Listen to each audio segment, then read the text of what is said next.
You are now tuned into the truth frequency. We are TFR. TFR. Truth Frequency Radio. But he that giveth his mind to the law of the Most High, and is occupied in the meditation thereof, will seek out the wisdom of all the ancient, and be occupied in prophecies. He will keep the sayings of the renowned men, and where subtle parables are, he will be there also. Welcome, friends. I'm your host, Zen Garcia. This is Secrets Revealed here on Truth Frequency Radio.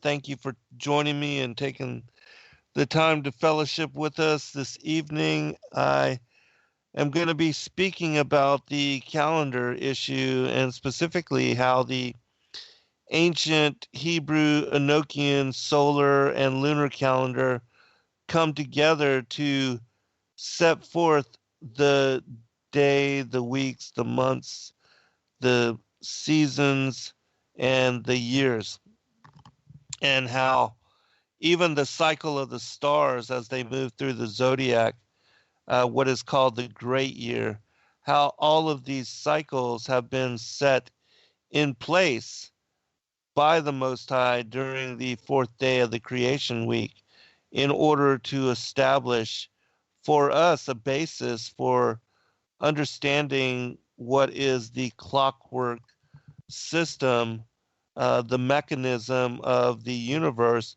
in coming together to establish this just fantastic work, as it says in Psalms 19, that the heavens declare the glory of God, and the firmament showeth his handiwork.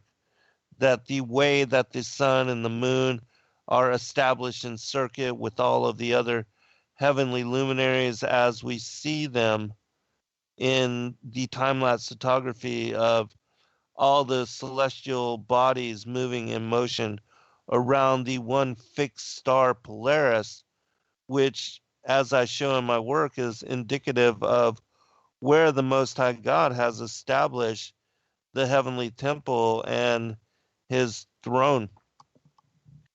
And so the way that the creation was established represents and enables us to calculate and keep up with the passing of time.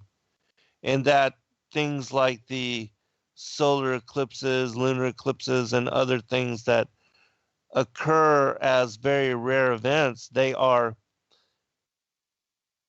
set in place because nothing is of coincidence, and everything has deeper, more profound meaning, that God has established everything as memorial for the way that everything will unfold prophetically to fulfill as measure the gospel and the foresight that he included into all that the apostles and the prophets and the different patriarchs and matriarchs of old wrote into and passed down through the seed of promise, through Israel, and which we have now as legacy for our being the fig tree generation, the final generation, that generation which would see the fulfillment of all things, that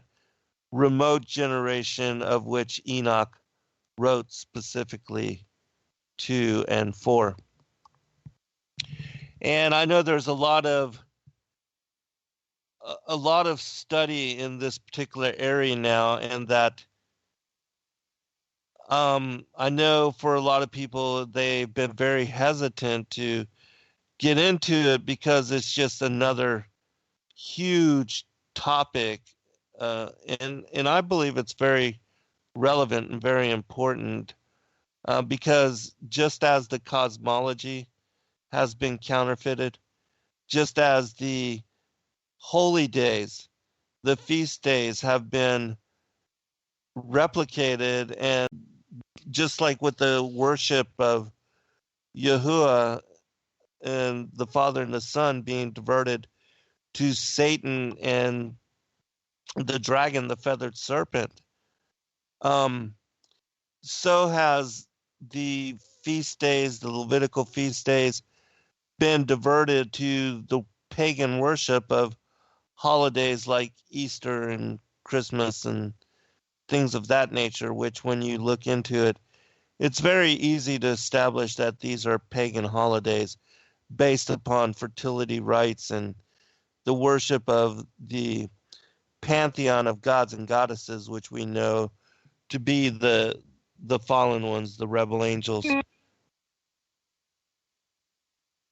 the fallen watchers. And so this evening I'm going to prove and talk about, because I know a lot of people are leading individuals to follow one or the other, whether it's the Gregorian solar calendar or the Enochian solar calendar, or separately the Enochian lunar, ancient Hebrew lunar calendar.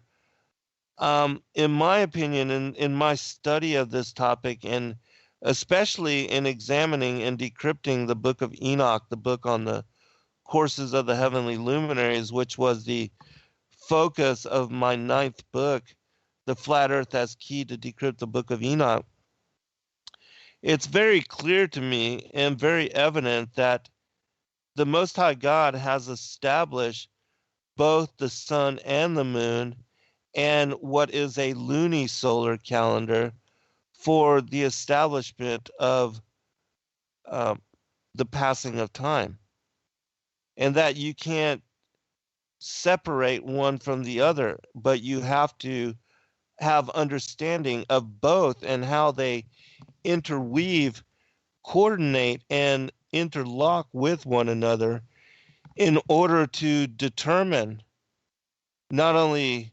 Sabbath, um, and the days, again, the day being based upon the 24-hour motion of the sun, and the weeks and the months being based upon the quarterly phases of the moon as it cycles through its monthly phases. And then we have also the solar months, which are based upon the movements of the sun through one of the 6 gates of heaven as the sun travels back and forth between the Tropic of Capricorn and the Tropic of Cancer. And that we also have the seasons being established by the 4 intercalculary days, the solstices and the equinoxes, according to the solar calendar. But then you also have the lunar month and a lunar year, and both are brought together every second or third year, depending on the barley harvest, and also as to the alignment of the ripening of the barley harvest for the Passover and the Day of First Fruits, the waving of the barley sheaf by the high priest. All of that is regulated by what is a 13th month. And I know that there is a lot of people that say that this is unbiblical and that there is no 13th month mentioned in Scripture, but that is also something that I will prove wrong this evening. And so there's a lot of information I'm going to try to go through.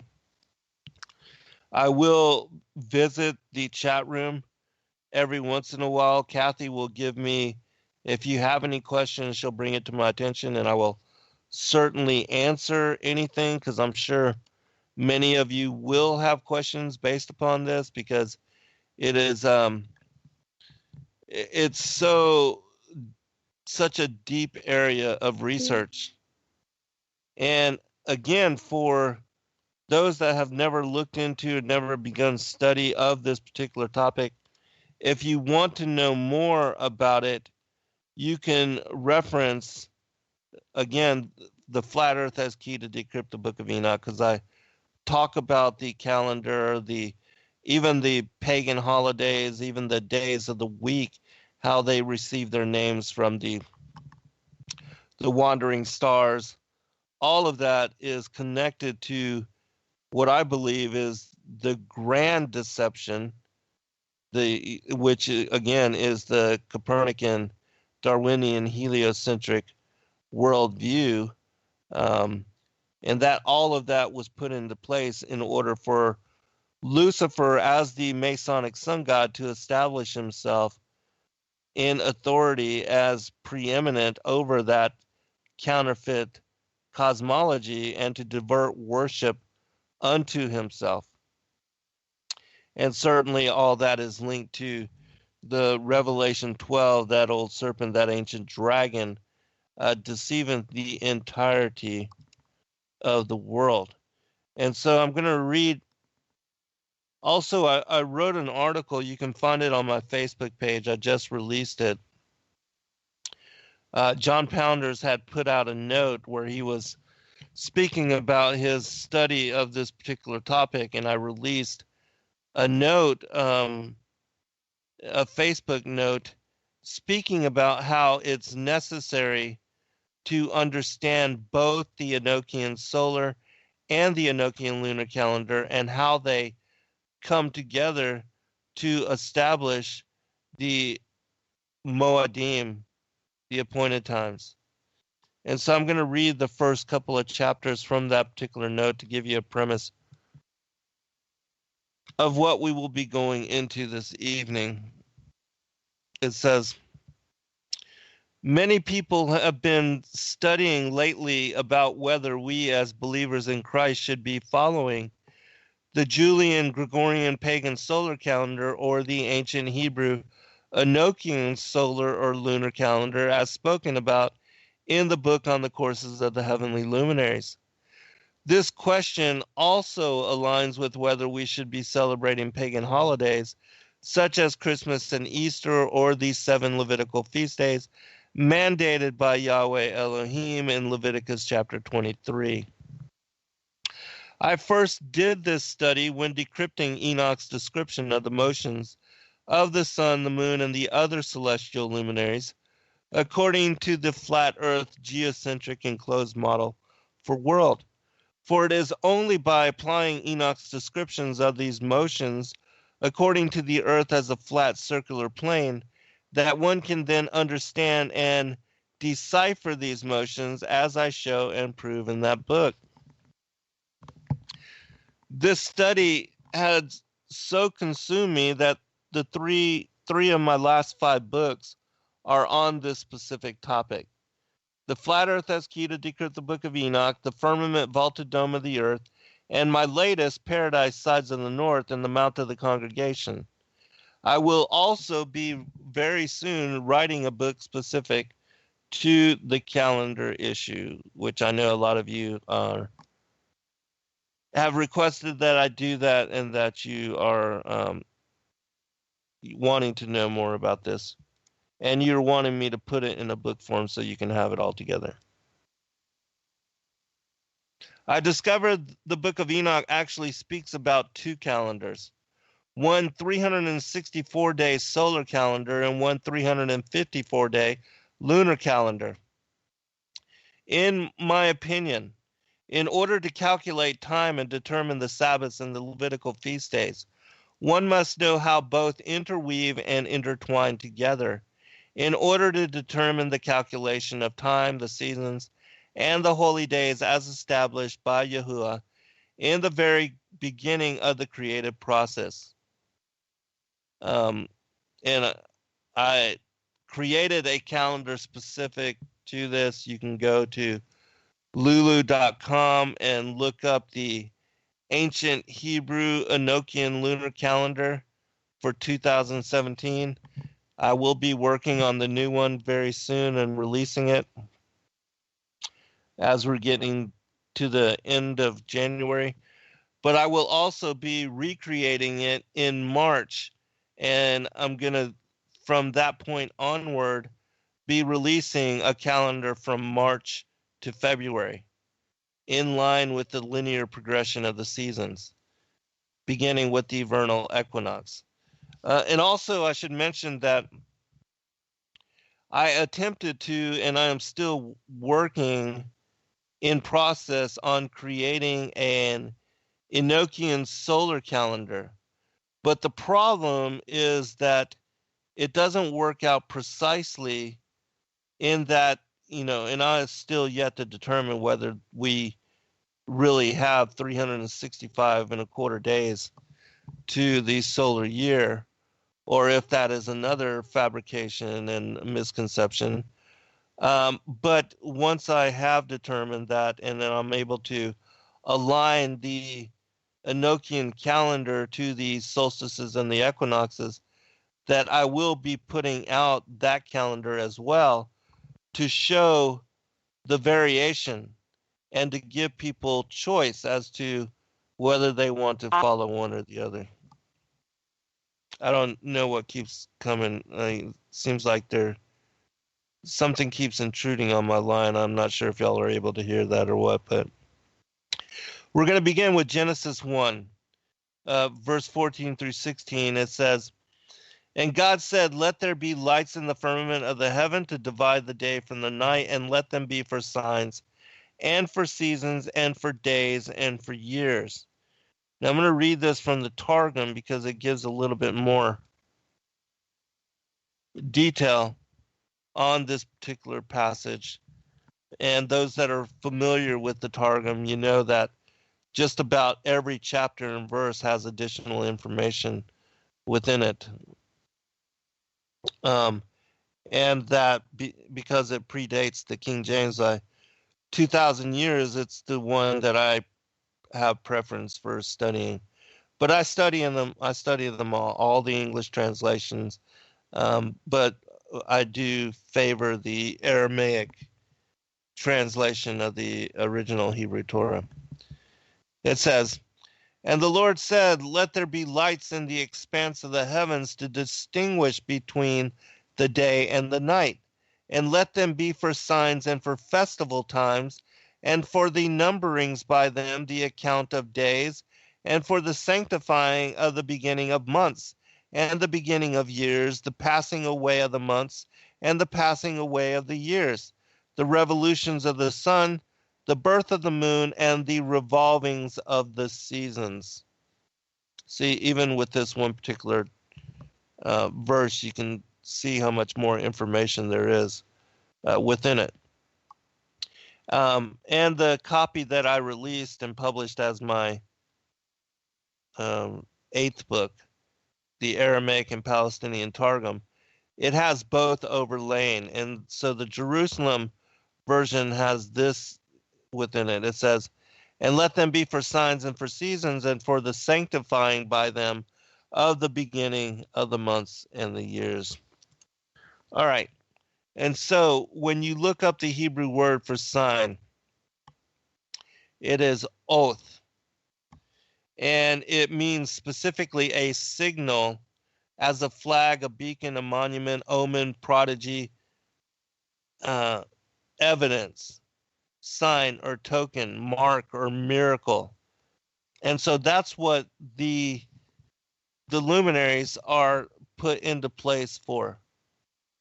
Looking up the word seasons is moed, and it means specific an appointment, a fixed time, season, a festival, conventionally a year, implication an assembly, convene for a definite purpose, technically a congregation, by extension the place of a meeting, also a signal as appointed beforehand, sign, time, place of solemn assembly, a congregation, a set, feast, appointed, due, season, solemn, synagogue, set or appointed time. And so it gives you an idea that both, it's not one or the other. It's both the sun and the moon. And that's why both are dependent upon the determination of the different time periods. A day, a 24-hour day, the the week, which is a quarter revolution, quarter phase of the moon. A month, which is both, as I said, the sun moving through one of the gates of heaven as it transits back and forth between the Tropic of Capricorn and the Tropic of Cancer. And the other is the 29.531 day average, which is called the synodic month, that it takes the moon to go through all four of its phases, from a waxing crescent all the way to a lunar conjunctive moon where it is completely void of light. And it is in that phase that it moves with the sun, rises with the sun, crosses the sky with the sun, sets with the sun, and it is to our eyes invisible because we're not able to see it because of the brightness of the sun. And it has no light itself during that particular time. Now, there's a couple verses I want to share before I go into the details of this, which show you that it is both the sun and the moon that set as indicator that mark these seasons and the signs in the heavens. And it's not one or the other, but you have to understand the interconnected relationship of both to determine all of what the Most High has established as his appointed times. When you look at Isaiah chapter 66, verse 23, it tells us, "For as the new heavens and the new earth which I will make shall remain before me, saith the Lord, so shall your seed and your name remain. And it shall come to pass that from one new moon," which the word there, new moon, is Kadesh, and Kadesh is the head of the month, as determined by the first appearance of the waxing crescent, the very thin sliver of the moon. "From one new moon to another, and from one Sabbath to another, shall all flesh come to worship before me, saith the Lord." And so God is telling us here, even after the new creation, the new heavens and the new earth, before the establishment, the reign of the millennial reign, where Yeshua comes down and takes his judgment seat.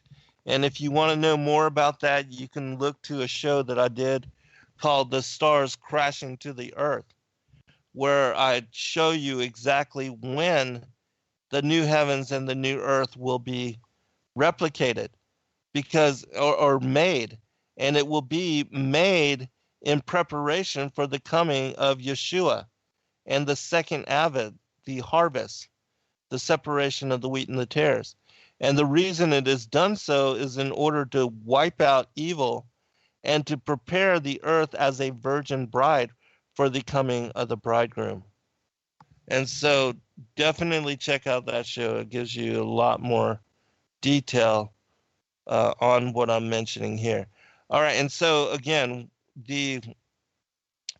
where it says, "And it shall come to pass that from one new moon to another," that word is Kadesh, and it means the new moon, or by implication, a month, or the monthly new moon. And so it's really saying from Kadesh to Kadesh and Shabbat to Shabbat. And the reason, in my opinion, it's saying Kadesh to Kadesh and Shabbat to Shabbat is because it is Kadesh and the lunar phases that establish and determine when the Sabbaths are to occur. That the waxing crescent, the first visible sliver of the moon, determines the following 4 7-day sabbatical weeks, and what we know and understand as Sabbath.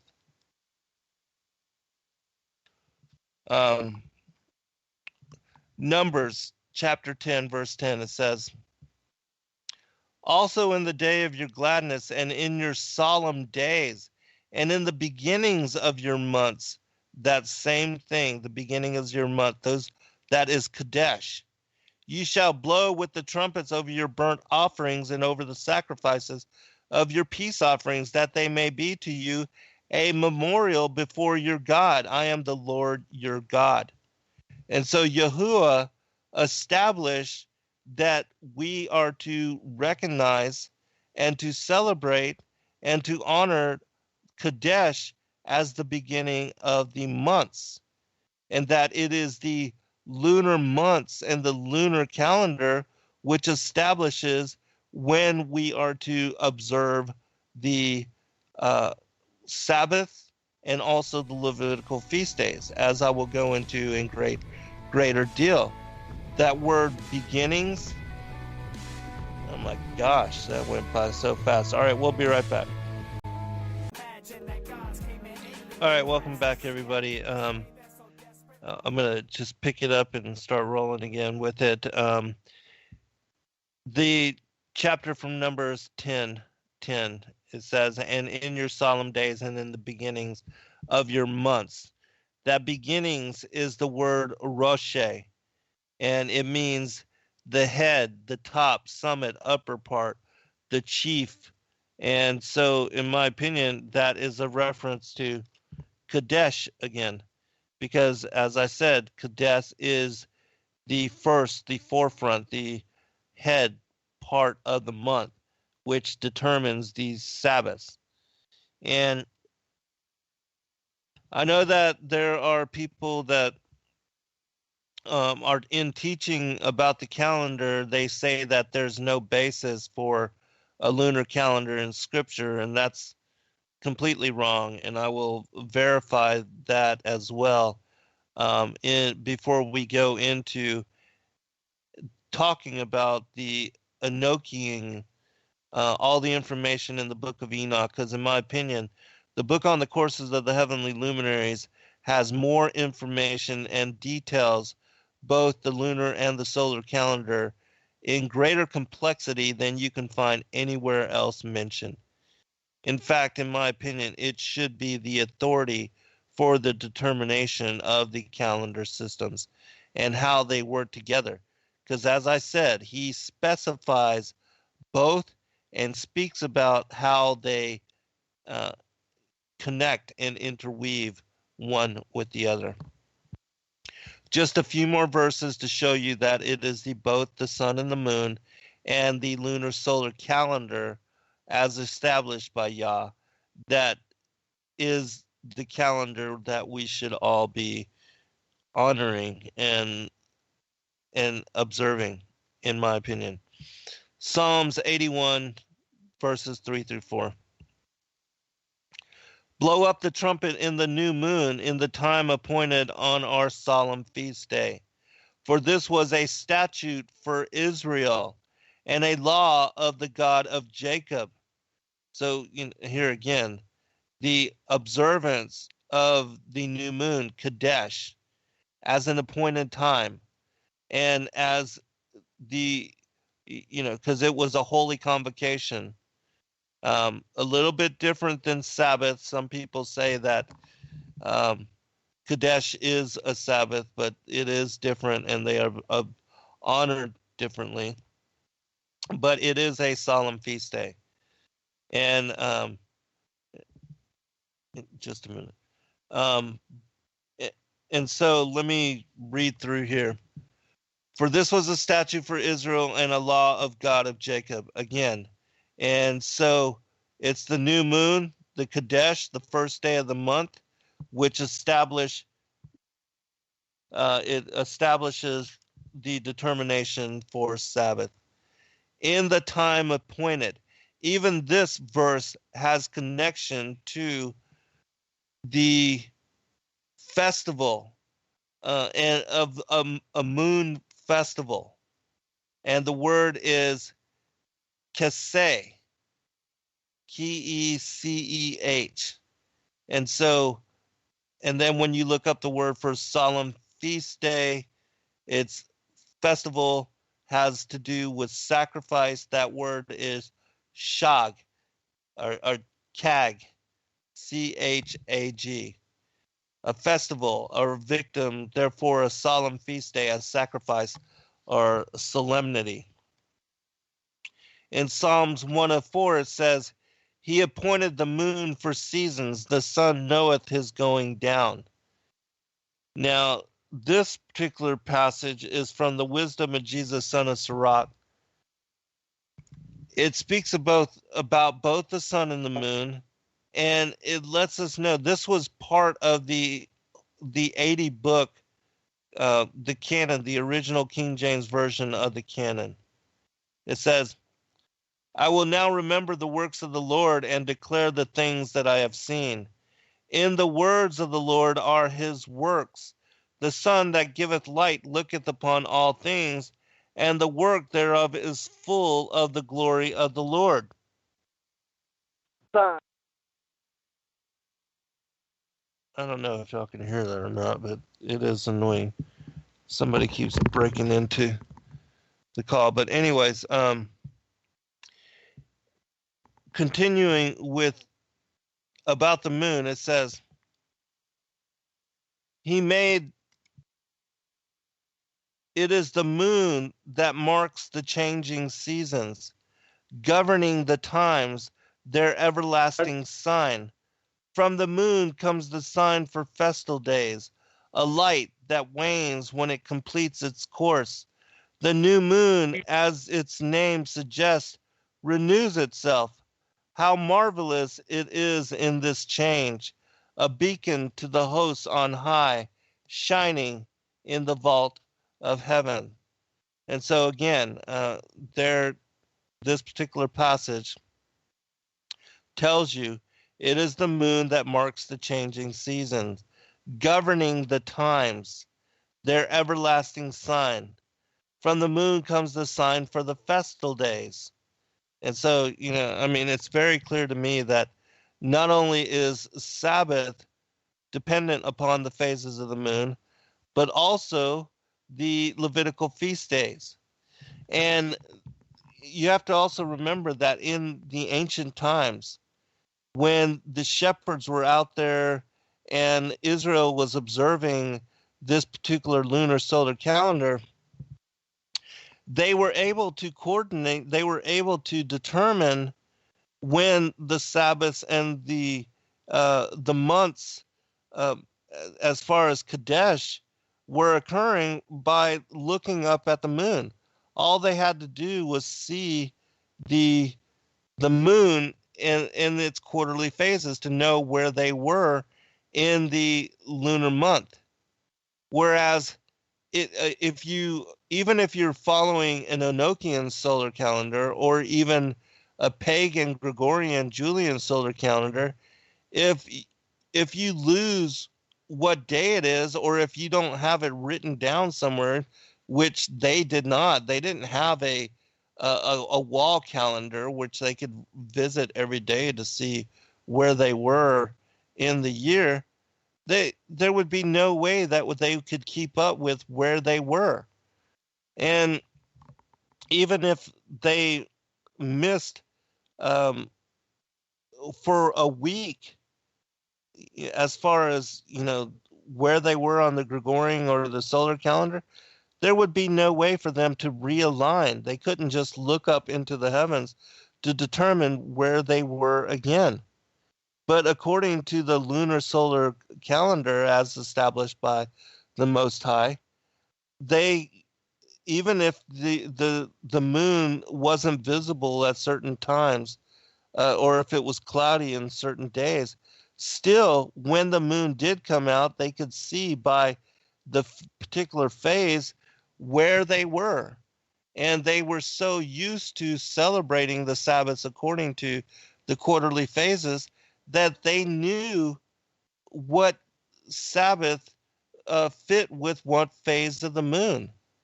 And so it was very easy for them to determine and to keep track of time. And the shepherds out there with their flocks, they didn't have to have, again, some kind of written down or written out calendar, which it would only be if you had something written down that you could keep track of whether it's the Enochian 364-day solar calendar or the pagan Julian Gregorian solar calendar.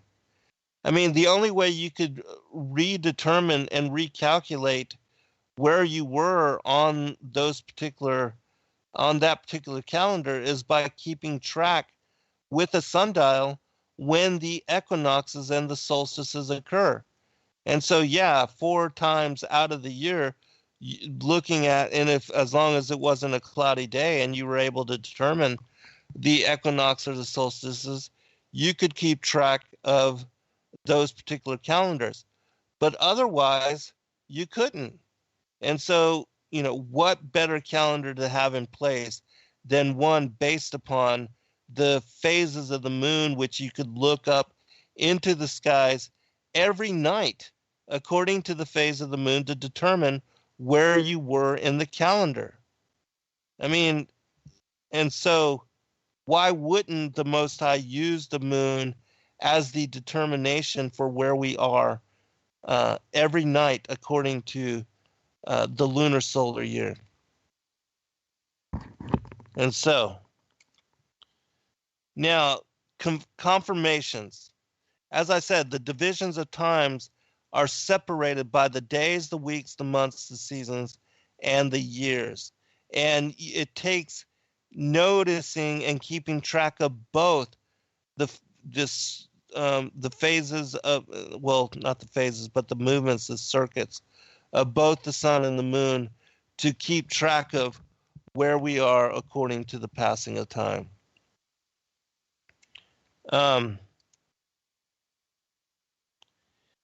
We know that when Israel was freed from the bondage of Egypt, that they were given the 10 Commandments there in Exodus chapter 20.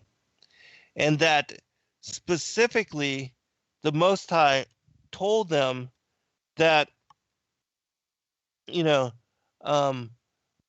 thou shalt not make unto thee any graven image or any likeness of anything that is in the heaven above, or that is in the earth beneath, or that is in the water under the earth.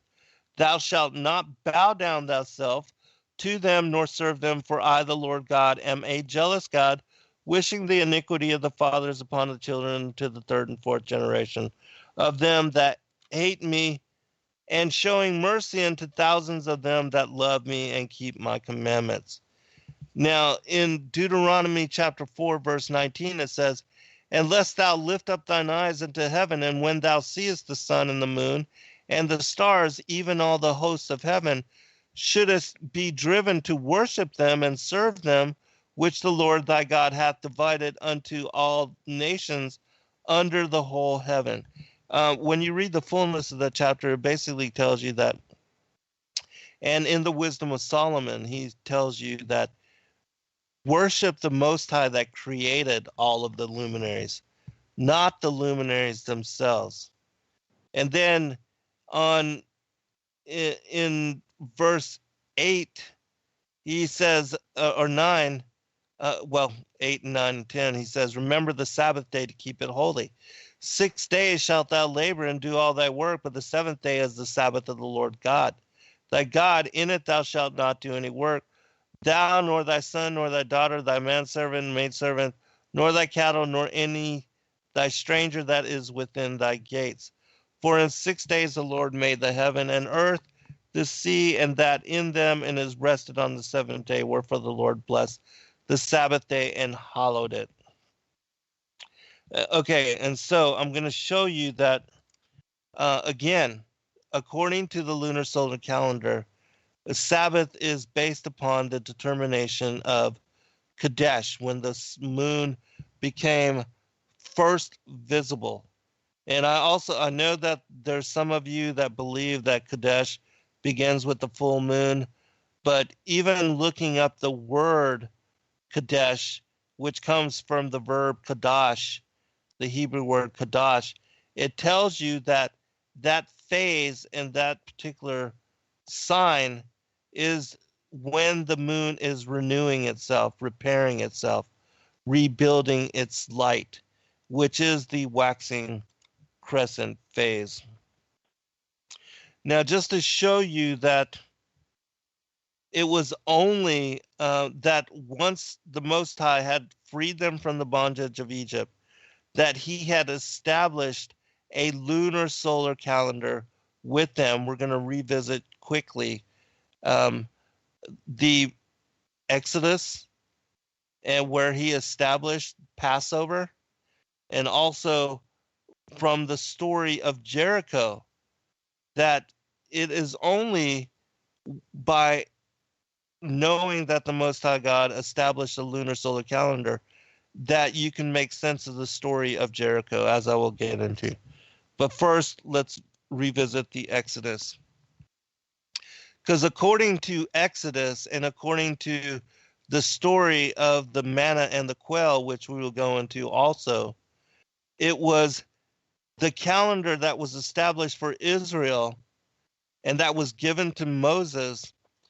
It was a calendar where every 15th and every 8th, 15th, 22nd, and 29th are considered Sabbath every month. And the only way that occurs is if you are observing a lunar calendar. In no other calendar does Sabbath occur on the same days every month. It's only on the lunar calendar. And it's only by observing the lunar calendar and for keeping up with the festival times and also the Sabbaths that one can keep the observance of Passover and the 7-day the Feast of Unleavened Bread, the Festival of Unleavened Bread, which goes from the 15th to the 22nd, that it begins on a Sabbath and ends on a Sabbath. And that's according to the lunar calendar, because again, it's only by the lunar calendar that the feast days, the Sabbaths, and the festivals align up correctly every year. All right, so Exodus 12. And the Lord spake unto Moses and Aaron in the land of Egypt, saying, This month shall be unto you the beginning of months. It shall be the first month of the year to you. This is the month of Abib, or Nisan, which Abib means green ears. And ye shall keep it up until the 14th day of the same month. And the whole assembly of the congregation of Israel shall kill it in the evening, speaking about the lamb without spot or blemish. And they shall take of the blood and strike it on the 2 side posts, and on the upper door post of the house wherein they shall eat it. And they shall eat the flesh in that night, roast with fire and unleavened bread, and with bitter herbs they shall eat it. Eat none of it raw, nor sodden at all with water, but roast with fire, his head with his legs, and with the pertinence thereof. And ye shall let nothing of it remain until the morning, and that which remaineth of it until the morning ye shall burn with fire. And this shall ye eat with your loins girded, your shoes on, your feet, and your staff in your hand, and ye shall eat it in haste. It is the Lord's Passover.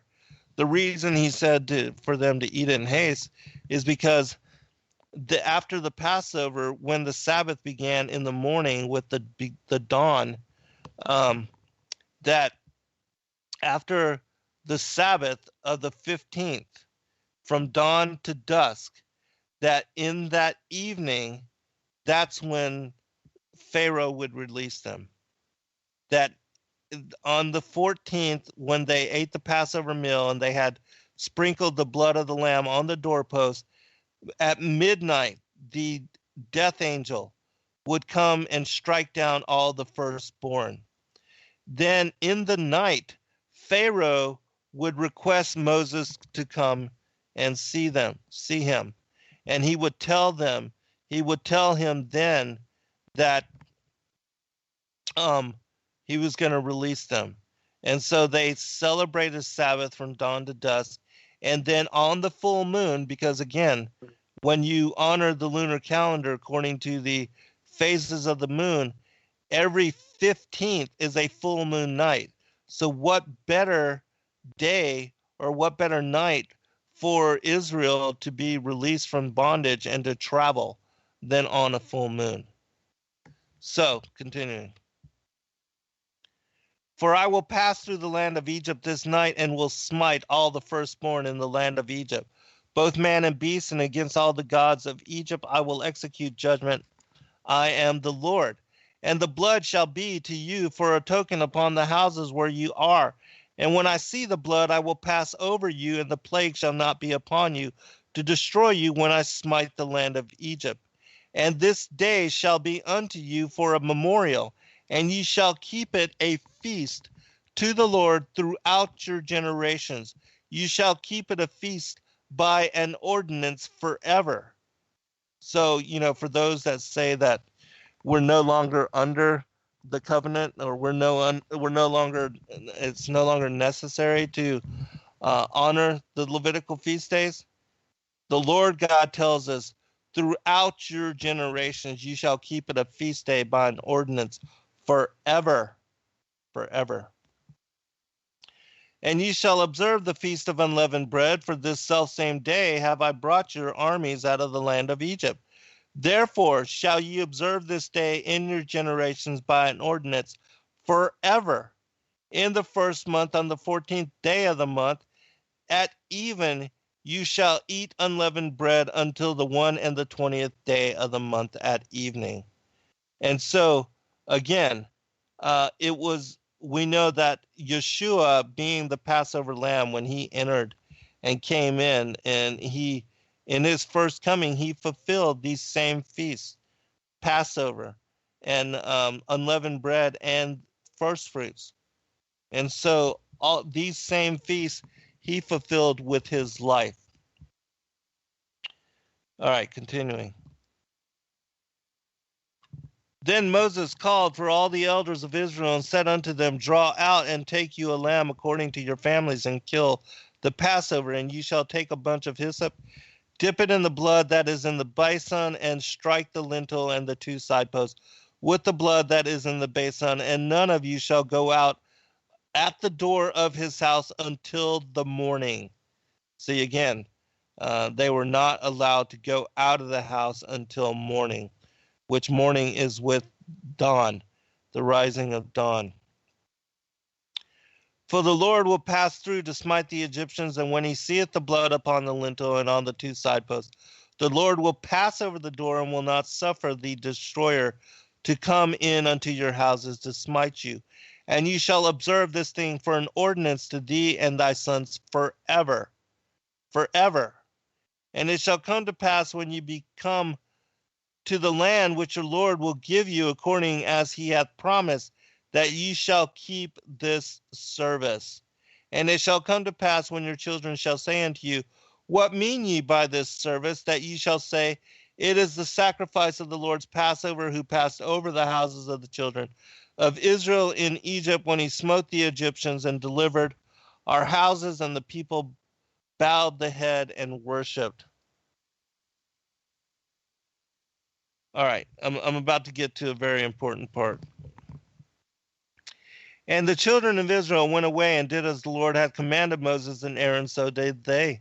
And it came to pass that at midnight the Lord smote all the firstborn in the land of Egypt, from the firstborn of Pharaoh that sat on his throne unto the firstborn of the captive that was in the dungeon, and all the firstborn of cattle. And Pharaoh rose up in the night, he and his servants and all the Egyptians, and there was a great cry in Egypt, for there was not a house where there was not one dead.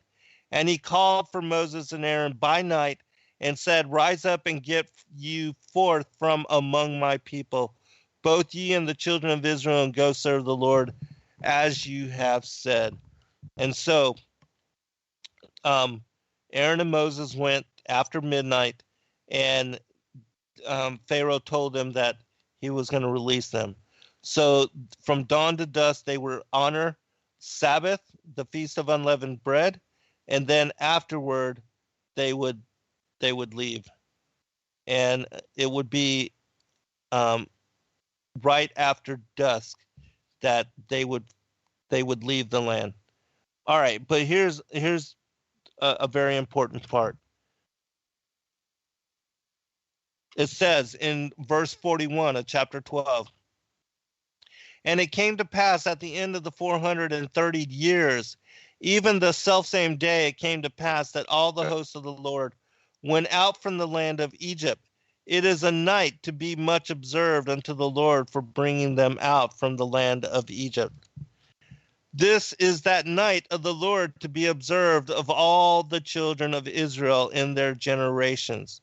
Now, the reason this is very important is because this ties together with Ezekiel's vision. And Ezekiel's vision is connected to the calendar that I'm speaking about, the lunar solar calendar.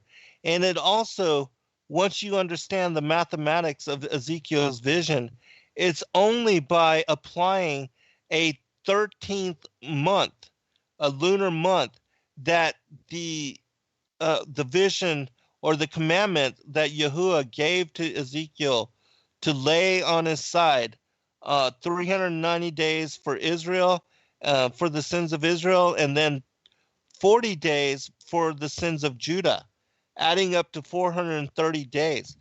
When you break down the math of that those 430 days, which again add up to the 430 years spoken about here in Exodus, then it becomes clear that certainly they were on a lunar solar calendar. All right, we'll be right back.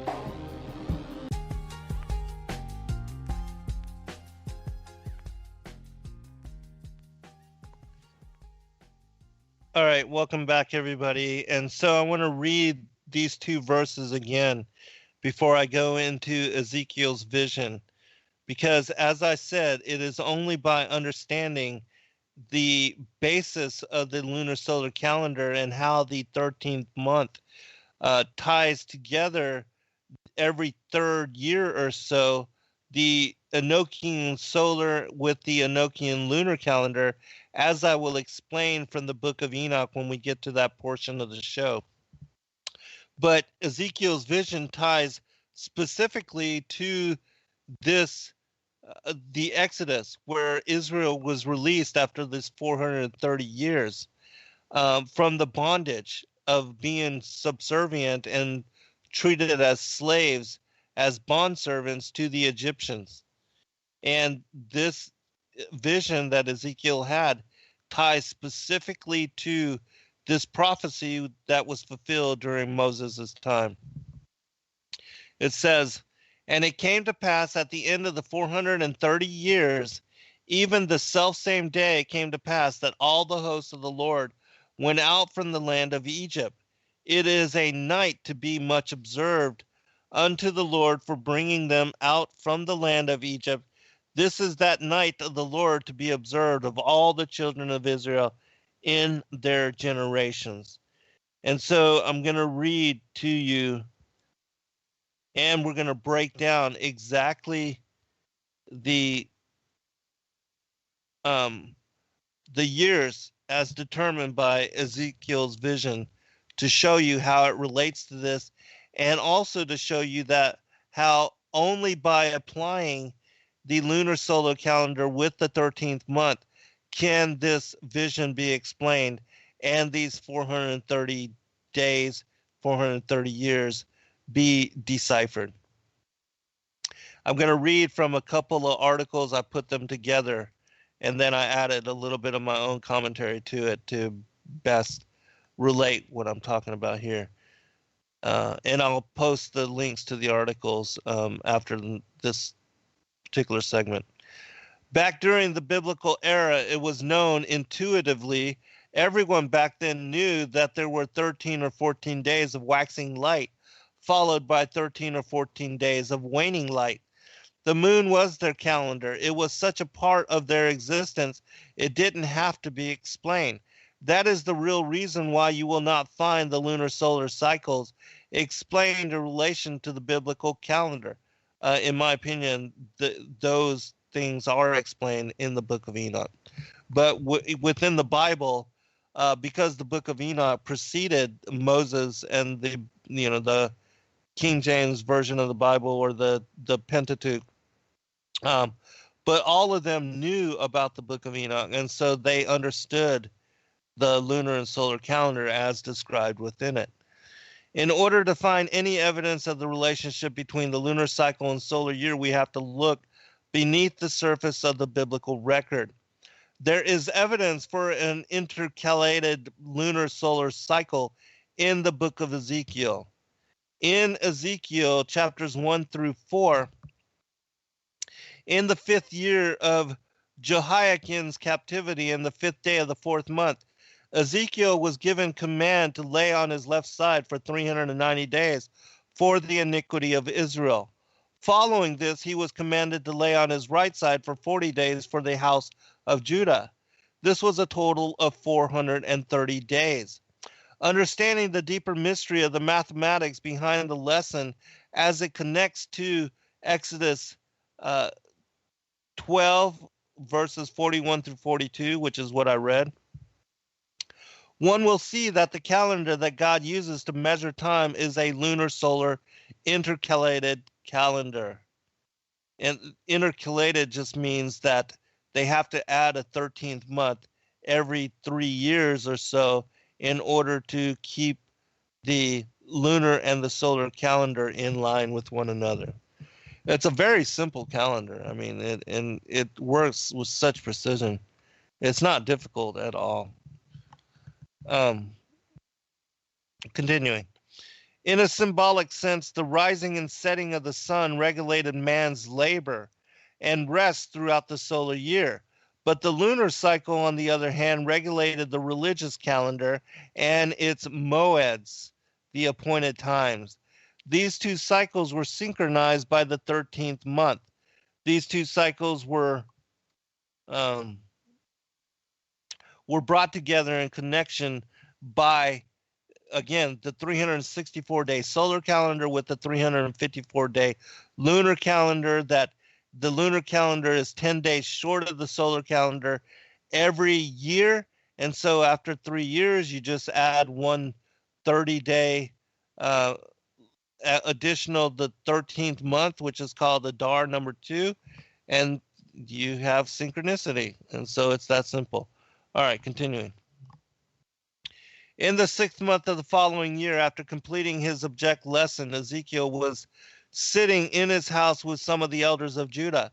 From this gathering, Yahweh physically took Ezekiel and showed him the departure of the Shekinah from Jerusalem, Ezekiel chapters 8 through 10.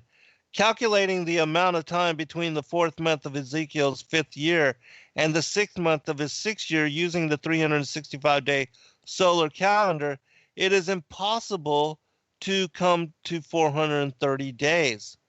The only way that duration of time could have been lapsed is if Yahuwah were instructing Ezekiel to perform such observance according to a lunar solar calendar with an additional 13th month added to it for intercalation. And I'll explain. Using the solar-only Roman pagan calendar, or even the Enochian 364-day solar calendar, with months in according to the Roman, with months of 30 and 31 days, or in the case of the Enochian solar calendar, every month being 30 days, a total year of either 364 or 365 days. As example, one can add up these days in this manner. April, the 4th month, the 12th day of the 5th year, through April, the 4th month, 12th day of the 6th year, equaling 365 days, which is one full solar year, plus April the 13th through April the 30th, counting the rest of that month is 18 days. May 5th, the 1st through the 31st equals 31 days. June the 5th month, or May the 5th month, 31 days. June the 6th month, add another, the 1st through the 5th, you add 5 days. And so you add all of those days together, which is 365 plus 18 plus 31 plus 5 equals 419 days. And so you see how the applying the calculations and the mathematics to the Roman solar calendar of 365 days, it falls short.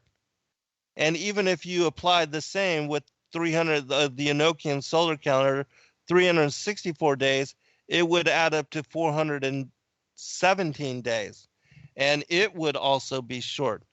But looking at the exact same chapters, same verses, and same time period, and applying them to Yahuwah's Luna-solar calendar with the additional 13th month for the 5th year, one can tally up the total days in this manner.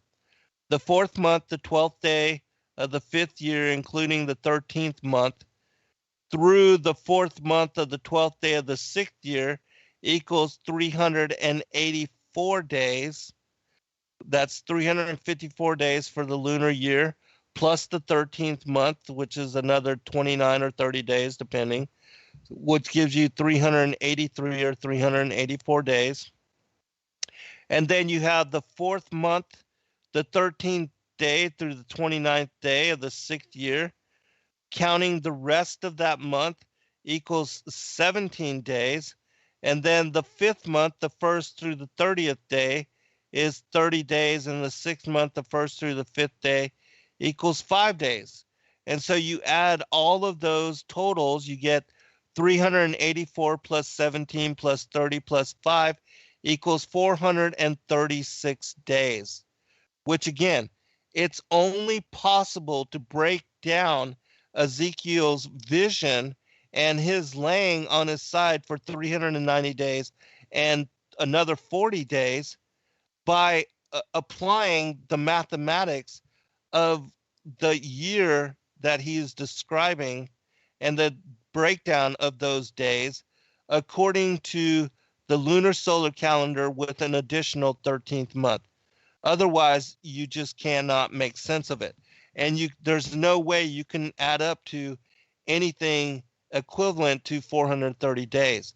But in this case, you have 436 days, which makes it possible that, Ezekiel did the 430 days on his side and then had 6 extra days to meet with the princes of Judah in his home. So, continuing. Not only has the minimum time of 430 days, but at least 6 to 7 days over the minimum required time. It was 6 or 7 days, would depend if the 13th month of the 5th year and the 4th and the 5th months of the 6th year had 29 or 30 days in them. We can see that Ezekiel could have fulfilled the 430 days that Yahuwah commanded him and was seated before the elders in Ezekiel 8, chapter 8, verse 1, with 6 or 7 days extra. And again, it's only by applying Ezekiel's breakdown of this 430 days to the lunar solar calendar as with the additional 13th month that you can make sense of this particular vision. And so for those people that say that there's no mention of a 13th month in the scriptures, well, they're completely wrong. And in fact, this is absolute confirmation that the lunar solar calendar is Yahuwah's calendar. Continuing. This example that Yahuwah wrote in Ezekiel not only proves once again that Yahuwah's calendar is brought forth by both of his witnesses, the sun and the moon, and that the lunar solar calendar is the calendar of Yah. This shows that the 5th year written in Ezekiel had a 13th month. Utilizing the pagan Roman or Enochian solar calendar, discounting a 13th intercalated month, there is not enough days in such a calendar to fulfill Yahuwah's commandments to Ezekiel to lay on his side for 390 days for Israel, for the sins of Israel, and then for 40 days for the sins of Judah, which again, totaling 430 days as detailed beginning on the 4th month, the 5th day of the 5th year through the 6th month, the 5th day of the 6th year. This is proof that Yahuwah had mandated a lunar solar calendar reckoning, which utilizes a 13th month to realign the lunar with the solar calendar. And that particular year, the 5th year, had this 13th additional month. Otherwise, there's no way that Ezekiel could have laid on his side for 430 days. The 390 days and 40 days have a hidden mystery about them because they also represent the 430 years as is cited here in Exodus. And so again, looking at those verses, the 430 days, it connects directly with the Exodus when Yahuwah gave Moses the lunar solar calendar again. And it came to pass at the end of the 430 years, even the selfsame day, it came to pass that all the hosts of the Lord went out from the land of Egypt. It is a night to be much observed unto the Lord for bringing them out from the land of Egypt. It is that night of the Lord to be observed of all the children of Israel in their generations. And so again, that's when Ezekiel's vision was fulfilled. I'm going to give you two more confirming witnesses that the lunar solar calendar is the calendar described within the scriptures, and that was restored to Israel following their being freed from the bondage of Egypt. We're going to go to Exodus chapter 16, skipping down to the quail and the manna. We can see that in the second month of their being freed from their bondage, that when they arrive, it says here, and they took their journey from Elim, and all the congregation of the children of Israel came into the wilderness of Sin, which is between Elim and Sinai, on the 15th day of the second month after their departing out of the land of Egypt. So it was the 15th day. Remember, always the 15th day is a Sabbath. And so they were honoring the Sabbath. They were resting. And then it says here, and the whole congregation of the children of Israel murmured against Moses and Aaron in the wilderness. And the children of Israel said unto them, would to God we had died by the hand of the Lord in the land of Egypt, when we sat by the flesh pots, and when we did eat bread to the full. For ye have brought us forth into this wilderness to kill us, this whole assembly, with hunger. And so they're murmuring against the Most High for not having enough to eat. And so this is what God says. Then said the Lord unto Moses, behold, I will rain bread from heaven for you, and the people shall go out and gather a certain rate every day, that I may prove them whether they will walk in my law or no. And it shall come to pass that on the 6th day that they shall prepare that which they bring in, and it shall be twice as much as they gather daily. And Moses and Aaron said unto all the children of Israel, at even then ye shall know that the Lord hath brought you out from the land of Egypt. And in the morning then ye shall see the glory of the Lord, for that he heard your murmurings against the Lord. And what are we that ye murmur against us? And so again, you can tell that because it was the 15th, they are resting. It's Sabbath. In the evening, after Sabbath, when dusk comes, then the Most High is going to send them the quail. And then in the morning, for 6 days, he will give them manna. On the 6th day, they can gather 2 omers full, because on the 7th day, that will be a Sabbath, and they're not to gather the manna, which is why he gave them a double portion on the 6th day. So this tells you that the 15th, just like in the month of Nisan, the 15th was the beginning of unleavened bread, and for the 7-day festival of unleavened bread that ended on the 22nd, it began on a Sabbath, it ends on a Sabbath. The only way you have a calendar annually, every year, that has the Sabbaths on the 15th, the 22nd, and the 29th is if you are following the lunar solar calendar. There's no two ways about it. You have to follow that calendar in order for Sabbaths to align on the 8th, the 15th, the 22nd, and the 29th. There's no other calendar where Sabbath is continual and on the same days of the weeks and the months. And incidentally, according to the quarterly phases of the moon. The first quarter is the first Sabbath.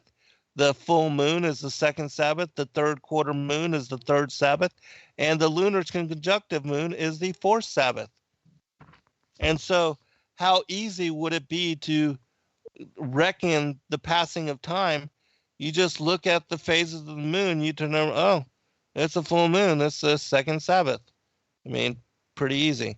And you don't have to have a written down calendar, which they did not have. And so without the moon, they would have not been able to keep up with time. I mean, it's that simple. All right, continuing. And Moses said, "This shall be when the Lord shall give you in the evening flesh to eat, and in the morning bread to the full. Behold, the glory of the Lord appeared in the cloud, and the Lord spake unto Moses, saying, I have heard the murmurings of the children of Israel. Speak unto them, saying, At even ye shall eat flesh, and in the morning ye shall be filled with bread, and ye shall know that I am the Lord your God. And it came to pass that even the quails came up." Remember, Sabbath is from dawn to dusk. When dusk passed, then at the evening, that's when the quails came in. And then the next morning would be the first day of the 6th leading up to the next Sabbath. All right, continuing. At even the quails came up and covered the camp, and in the morning the dew lay round about the host. And when the dew that lay was gone up, behold, upon the face of the wilderness there lay a small round thing, as small as the hoarfrost on the ground. And when the children of Israel saw it, they said one to another, It is manna, for they wist not what it was. And Moses said unto them, This is the bread which the Lord hath given you to eat. This is the thing which the Lord hath commanded. Gather of it every man according to his eating, and omer for every man according to the number of your persons. Take ye every man for them which are in his tents. And the children of Israel did so, and gathered some more, some less. And when they did meet it with an omer, he that gathereth much had nothing over, and he that gathereth little had no lack. They gathered every man according to his eating. And Moses said, Let no man leave of it till the morning. Notwithstanding, they hearkened not unto Moses, but some of them left of it until the morning, and it bred worms and stank. And Moses was wroth with them. And they gathered it every morning, every man according to his eating. And when the sun waxed hot, it melted. And it came to pass that on the 6th day that they gathered twice as much bread, 2 omers for one man. And all the rulers of the congregation came and told Moses. And he said unto them, This is that which the Lord hath said. Tomorrow is the rest of the holy Sabbath unto the Lord. Bake that which ye will bake today, and seethe that ye will seethe, and that which remaineth over lay up for you to be kept until morning. And they laid it up till the morning, as Moses bade, and it did not stink, neither was there any worms therein. And Moses said, Eat that today, for today is a Sabbath unto the Lord. Today ye shall not find it in the field. 6 days ye shall gather it, but on the 7th day, which is the Sabbath, in it there shall be none. And it came to pass that there went out some of the people on the 7th day for to gather, and they found none. And the Lord said unto Moses, How long refuse you keep my commandments and my laws?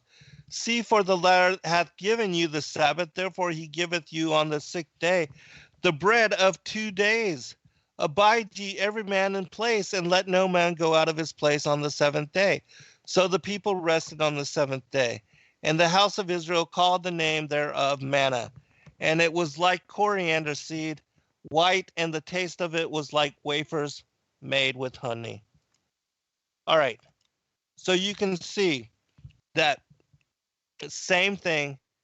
The second month on the 15th was a Sabbath. They were resting. In the evening, the Most High sent them the quail, and then on the next day began the manna. And so for 6 days they received manna. On the sixth day they received a double portion. On the seventh day was another Sabbath, which again is the only way that you can have a Sabbath back to back in months, and that both the 15ths are Sabbaths and the 22nd are Sabbaths, is if you are following the lunar solar calendar. Because again, the waxing sliver, the waxing crescent, the first appearance of the sliver determines Kadesh. That is the first day of the lunar month. It is excluded from the 7-day sabbatical count of the following 4 7-day weeks. It is just simply the head, the beginning of the month. And then you have 4 7-day sabbatical weeks, which align with the first quarter, the full, the third quarter, and the full of the lunar conjunctive moon. And those Sabbaths fall on the 8th, the 15th, the 22nd, and the 29th every lunar month. And so, again, it's only by applying the lunar solar calendar to the story of Exodus and the Levitical feast days as they occur every year that the 7-day the Feast of Unleavened Bread and also the Feast of Weeks in the month of Tishri, that the 7 days from the 15th, which is the Feast of Tabernacles, the Feast of Weeks, that for 7 days, just as it is from the 15th to the 22nd of Nisan, that you have the same cycle repeated in Tishri. And again, it shows you that the 15th and the 22nd are Sabbaths and that they are following a lunar calendar. All right, we'll be right back for final segment. All right, welcome back, everybody, for final segment. We have a couple of questions from the chat room, which I thought were very relevant, and so I'm going to bring those up. Laurel asked about Kadesh and also about Sabbath for this particular month and also for the next month, because next month we have Tishri and the next Kadesh will be the Feast of Trumpets.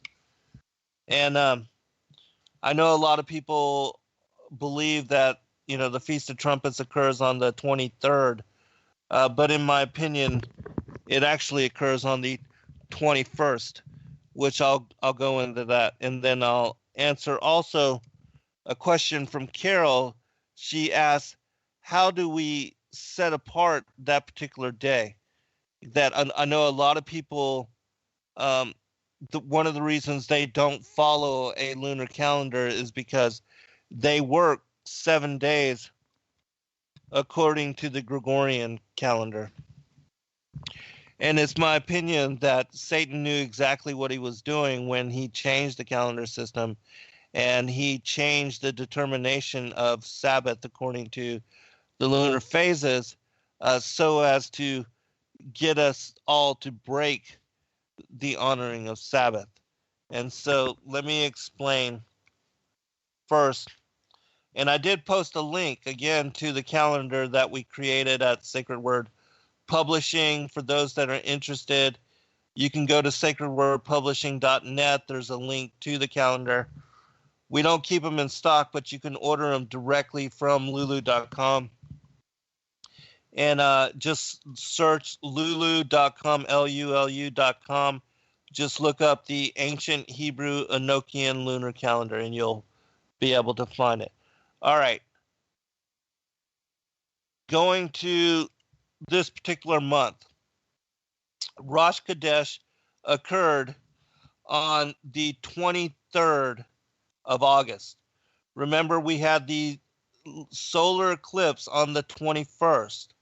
Now, it's my opinion that, because the moon was in lunar conjunction, which is the phase where it follows the sun, where it rises with the sun, crosses the sky with the sun, and sets with the sun until it becomes visible.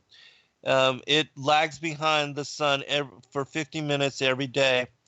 And then on the 22nd, we had the full lunar conjunctive, the Sabbath, the fourth Sabbath, the lunar conjunctive Sabbath, which was the 29th of Av, which is the 5th month, and I have it down as the 6,000th year of the Hebrew calendar. And on the 23rd was Rosh Chodesh Elul, which is the 6th month of the Hebrew calendar, and the year is 6,000. So that was Chodesh, Rosh Chodesh, New Moon Day, the first of Elul. And so, because that occurred on Wednesday, the 23rd of August, Sabbath for this month lines up with Wednesdays. Last month, it was on Tuesday that Rosh Chodesh occurred on the 25th of July. That was Rosh Chodesh for the month of Av, the first of Av, the 5th month, 6,000th year. And so the Sabbath fell on the 1st of August was the first quarter Sabbath moon. The 8th of August was the 15th of Av, the full moon, the second full moon Sabbath. The 15th of August was the 22nd of Av, which is the third quarter, the Sabbath moon.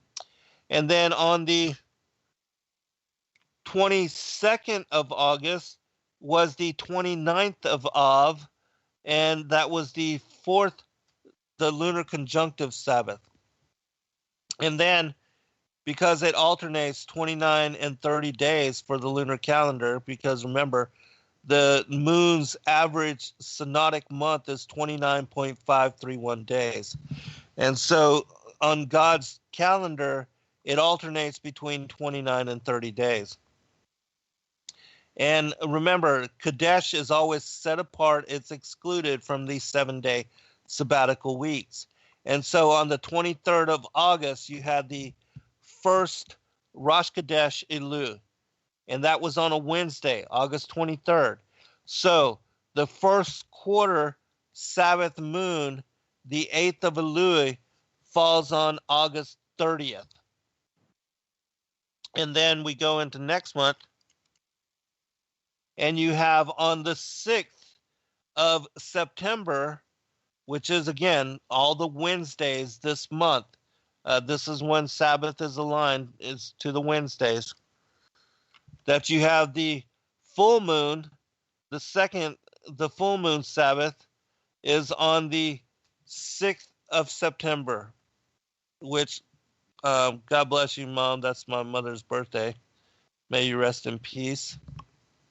And then on the 13th of September, which is also the autumnal equinox, and on the solar calendar, that is the beginning of fall, the autumnal equinox. The 22nd of Elul, that is the third quarter Sabbath moon. And then you have on the 20th, which is a Wednesday, the 20th of September, you have the fourth lunar conjunctive Sabbath, which is on the 29th of Elul. Now, I have to also say that it's not every month that it alternates. Sometimes you have 29-day months back to back. It all depends, because that 29.531 synodic average that 0.31 adds up, and sometimes it will cause either a back-to-back 29-day lunar months or back-to-back 30-day lunar months. It all just depends on the calculations of the phases. And so on the 21st of September, according to the calendar that I have listed out, according to, as it says in the book of Enoch, that when the moon reaches 7% or 1/7 of a portion full, that it's 0.071459, something like that, percentage, that is the day that new moon or Kadesh occurs.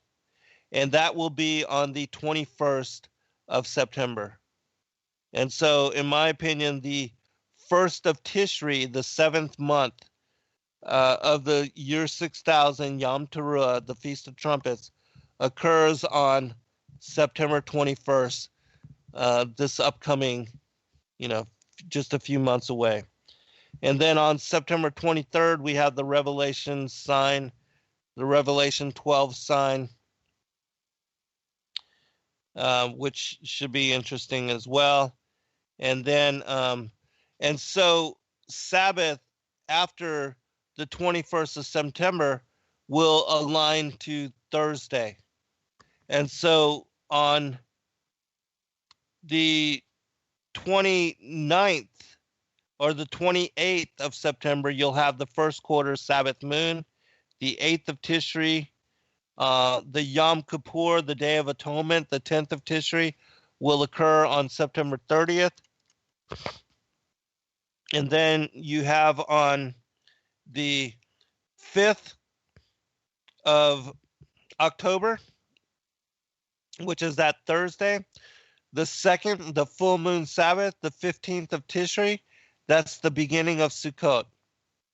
And then for 7 days up until the 12th of October, which is the third quarter Sabbath moon, the 22nd of Tishri, again a Thursday, we celebrate the 7-day feast or festival of Sukkot. And then we have on the 19th of October, the 29th day of Tishri, the 4th, the lunar conjunctive Sabbath. And then we have a 30-day, 30th of Tishri on the 20th, which is a Friday. And so next month in October, you have New Moon Day, the Rosh Kadesh, the 1st of Cheshvan, the 8th month, beginning on a Saturday, the 21st of October. And so that month, all the Sabbaths will fall on Saturday.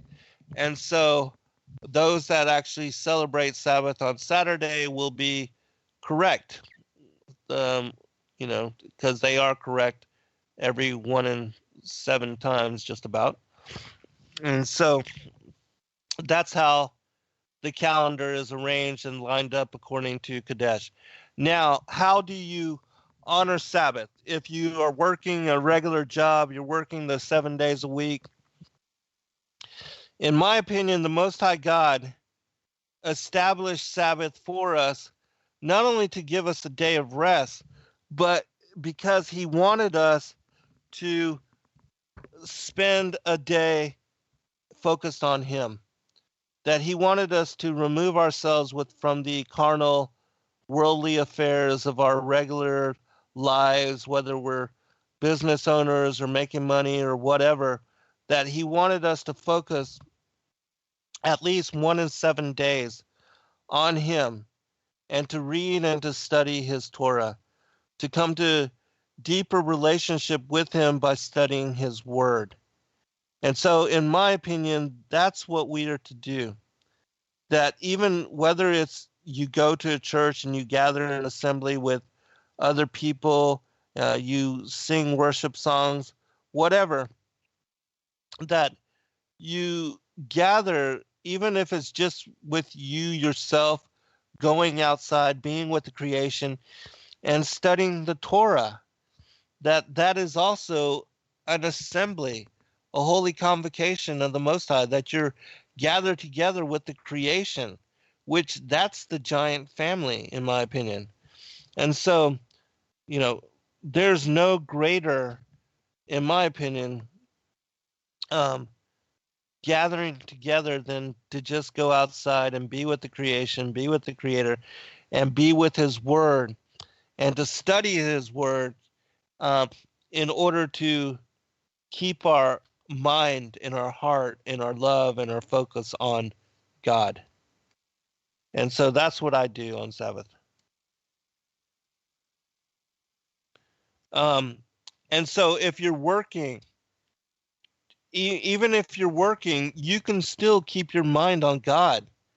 That a lot of you are able to, listen to headset or listen to earbuds, that you can pray holy, you can have holy music, you can be listening to the Bible, you can be listening to scripture, you can be listening to shows like this. I mean, that's a way to keep your heart and your mind on God. And in my opinion, again, that's what He wants us to do with the day of rest, is to celebrate and to honor Him and to seek Him out. And that's one way to do it. All right. I'm going to continue. I know we're going to follow up next week.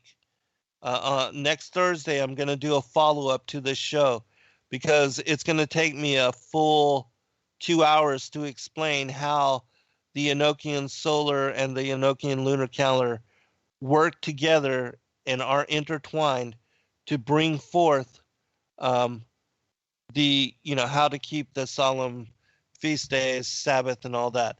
But one final confirming witness as to the lunar solar calendar being the calendar of Yah. And that's the story of Jericho in Joshua chapter 6. It says this: Now Jericho was straitly shut up because of the children of Israel. None went out and none came in. And the Lord said unto Joshua, See, I have given into thy hand Jericho, and the king thereof, and the mighty men of valor. And ye shall compass the city, all ye men of war, and go round about the city once. Thus shalt thou do 6 days. And 7 priests shall bear before the ark 7 trumpets of ram's horns. And the 7th day ye shall compass the city 7 times, and the priests shall blow with the trumpets. And it shall come to pass that when they make a long blast with the ram's horn, and we hear the sound of the trumpet, all the people shall shout with a great shout, and the wall of the city shall fall down flat, and the people shall ascend up, every man straight before him. All right. If the Most High God has in place that Sabbath is one in every 7 days, how is it that He's breaking His own commandment here and telling Israel to go forth for 7 days, encompassing Jericho, and on the 7th day to shout and to sound the ram's horn, and then the walls will fall? The only way this story could not be breaking the commandment to honor the Sabbath is if that first day was Kadesh. And then you have the 6 days leading up to the first 7-day sabbatical week, and the 7th day, meaning the 8th, which is the 8th day of the lunar month, that is Sabbath. And so they marched on Kadesh, and then they marched the following 6 days, adding up to 7 days. And then when the city fell, on the 7th day, they had their Sabbath rest on the 8th of the lunar month.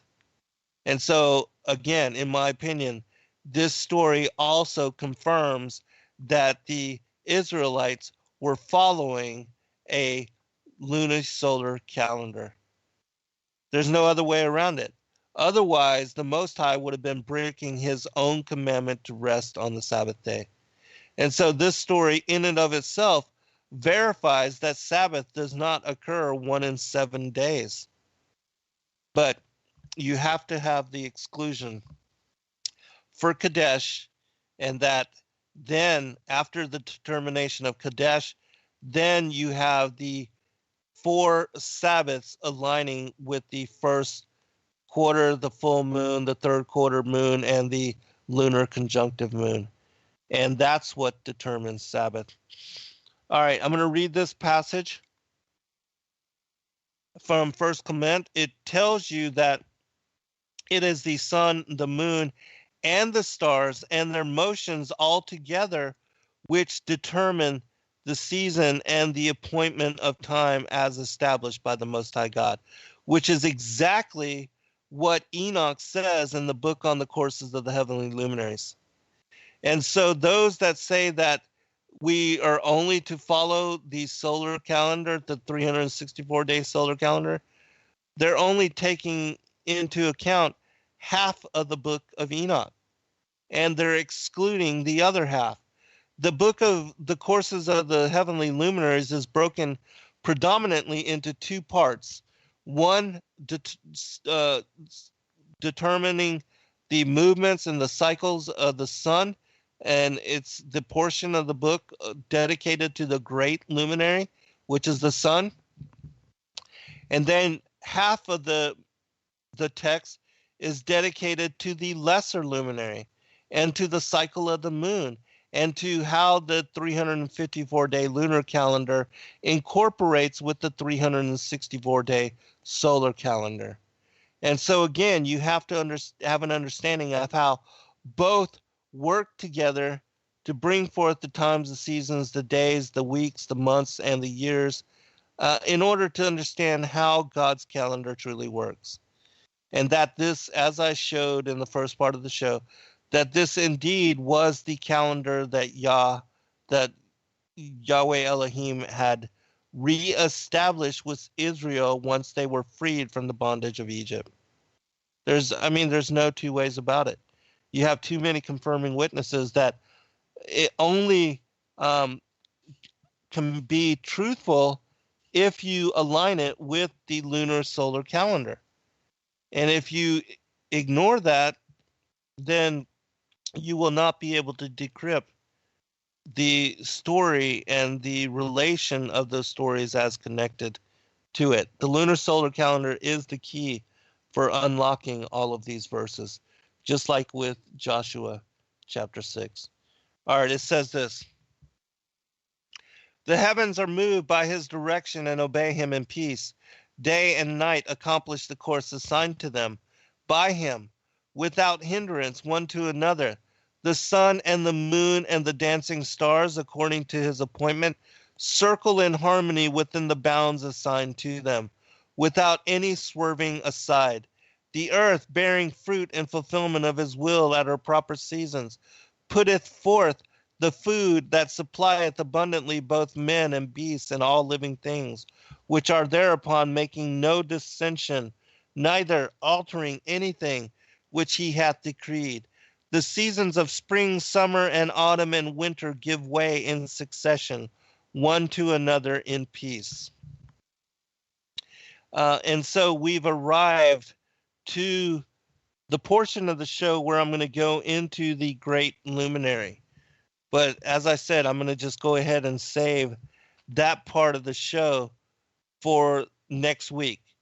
Next week, I'll get into the book of Enoch, and I will decrypt, as I did in my book, my 9th book, The Flat Earth as Key to Decrypt the Book of Enoch. I will break down the path of the great luminary and also the lesser luminary and how the 2 calendars come together to establish the day, the weeks, the months, the seasons, the years, and when necessary, the second Adar number 2, the 13th month, which intercalculates the 2 calendars back together with one another. And also, I wasn't able to find it today, but there is in the Targum, in the story, it's in 2 Kings, it's either about David or Solomon. there's a story about the 13th month in that particular text as well, and I'll bring it forth. I have to find it. I remember reading it, but I can't recall right now where it is. But I'll spend this week looking for it, and then I'll share it with you next week as well. So let me check if there are any questions. Certainly bring them up in the chat room. I'll get to them. Hello, Gina. Good to see you, sister. Let me give a shout out to Tracy and Simply Tribal and Kathy, as always, Laurel, my two co-hosts and really good friends, and Link and all the rest that are scrolled up and in the chat room. It's really good to share time with all of you. I thank all of you for joining us weekly and for listening to the show and for supporting our work. I hope that we are all learning together. It's a blessing to share time with all of you, and I really greatly appreciate all of your friendship and fellowship and yay, Kathy's still awake. Shout out to her. You're a trooper. Laurel asked, do we blow the shofar at sunrise or sunset? In my opinion, the shofar is blown when the moon is sighted. And so it will be after sunset. And when the first sliver makes its appearance, that was the way that the Sanhedrin announced to the rest of Israel that the new moon had been sighted and that the new moon, the holy convocation, the new moon festival began. They blew the shofar. That was the day that no man knoweth, the day or the hour. And when the shofar was blown, they were expecting it. Israel was expecting it. They knew when the moon was in lunar conjunction. And so when it was sighted, they would all come running to the temple and would gather for a new moon celebration, which, as I said, it's like a Sabbath, but it's not a Sabbath. You could do different things. You could cook. You could do different things on the new moon festival celebrations that you couldn't do on the Sabbath celebrations. But it was it's the trumpet which announced the Kadesh. And this is also the seventh trumpet when it says the kingdoms of this world have become the kingdoms of our Lord. That when Christ comes again to fulfill the fall feast, that he will return on the Feast of Trumpets. And that the wrath of God, that he will take his judgment seat on the Day of Atonement. The wrath of God will be poured out on the wicked. Every knee shall bow, every tongue confess. And then the New Jerusalem will descend out of the heavens on the Feast of Tabernacles. And then, having the harvest, those that are the wheat will be numbered with the elect and allowed to enter into the millennial reign.